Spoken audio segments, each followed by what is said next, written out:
Eu quero começar o programa te perguntando, André, por que os Estados Unidos, que se colocam aí como um dos principais combatentes do narcotráfico internacional há muito tempo, não utiliza a DEA, por exemplo, para intervir nessa situação que a gente está mostrando para o público aí, dessa Cracolândia lá em Los Angeles? Cláudio, em primeiro lugar, essa Cracolândia que nós observamos em Los Angeles, ela se repete por diversas grandes cidades dos Estados Unidos. O tráfico de drogas é um grande negócio do sistema capitalista e a nata da sociedade norte-americana está envolvida no patrocínio a esse tipo de atividade. É uma atividade que movimenta bilhões de dólares anualmente nos Estados Unidos. Então, óbvio que o establishment dos Estados Unidos também está envolvido. Juízes, desembargadores, políticos, grandes empresários, os homens de Wall Street, enfim, são esses os grandes patrocinadores do tráfico de drogas naquele país, algo que se repete nos países da América Latina, né? A classe dominante está envolvida nesse tipo de negócio do sistema capitalista. Agora, precisamos traçar um quadro social dos Estados Unidos para que a gente possa fazer uma análise sobre essa explosão de decadência naquele país. Os salários há décadas nos Estados Unidos não acompanham a alta dos aluguéis. Somente em Detroit, 1 em cada 5 inquilinos foi despejado em 2022. Então, atualmente, nos Estados Unidos, Cláudio, nós observamos milhões e milhões de pessoas, estamos na casa dos milhões de pessoas, vivendo em barracas de camping, como essas que observamos em Los Angeles, mas também no interior de Michigan, por exemplo. São milhares de pessoas vivendo em barracas de camping, túneis subterrâneos, trailers. Então, são milhões de pessoas vivendo nessas condições. E, obviamente, que essa situação de pobreza, um certo tipo de novidade nos Estados Unidos, porque a situação vem se degradando nos últimos 30 anos, a propagação dessa pobreza ela cria um ambiente ideal para a marginalização dos jovens e a proliferação de cartéis de drogas. Só para que a gente possa ter uma noção, Cláudio, dessa marginalização dos jovens, mais de 40% dos jovens dos Estados Unidos declararam, numa última pesquisa realizada, que utilizam maconha, por exemplo, jovens de 19 a 30 anos. E, com certeza, esse grande consumo de drogas no país vai formando essas cracolândias que nós vemos nas imagens. Somente em Los Angeles já se contam 50 mil sem-tetos. Para que você tenha uma ideia, em Nova York a situação é ainda pior. No caso dos sem-tetos, são 100 mil. E há 10 anos atrás eram apenas entre aspas, claro, mas era 50 mil o número estimado de sem-tetos. E hoje, 10 anos depois, já é o dobro. Com 40% dos jovens de 19 a 30 anos alegando que usa maconha. O país tem o maior número de usuários de cocaína. Estima-se que 4 milhões de pessoas nos Estados Unidos são usuários frequentes de cocaína.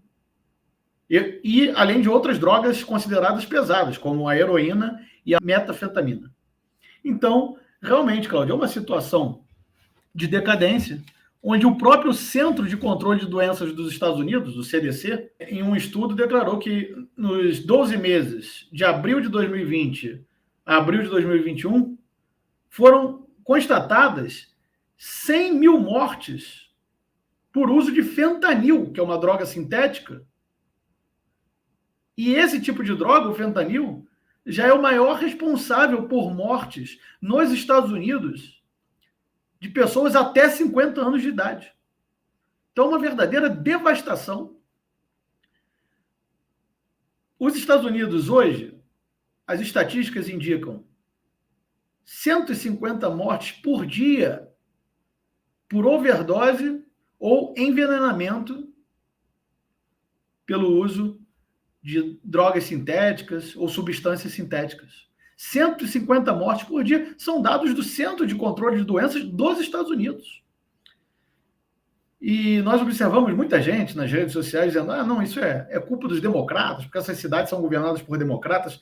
Olha, isso é uma grande ilusão, porque democratas e republicanos nos Estados Unidos se revezam no poder, tanto no Executivo Federal como nos governos de Estado e municipais, há décadas. E a situação só vem se deteriorando nos últimos 30 anos, Cláudio. Então, sim, é uma situação de decadência, é uma sociedade que está se degradando e os números nos mostram isso. Certa vez, o ex-presidente de Cuba, Fidel Castro, num discurso na qual ele dizia que hoje milhões de crianças vão dormir nas ruas ao redor do mundo. Nenhuma delas é cubana. Essa mesma frase não poderia se repetir pelo prefeito de Nova York, por exemplo. Estima-se que mais de 20 mil crianças em Nova York não possuem residência fixa.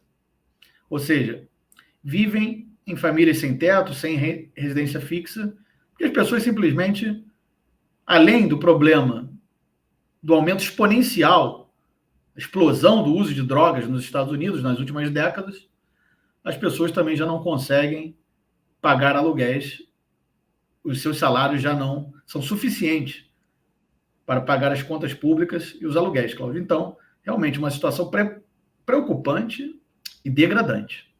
Agora, a realidade atual do país é que milhões de pessoas, como citei anteriormente, vivem em barracas de camping, trailers, túneis subterrâneos.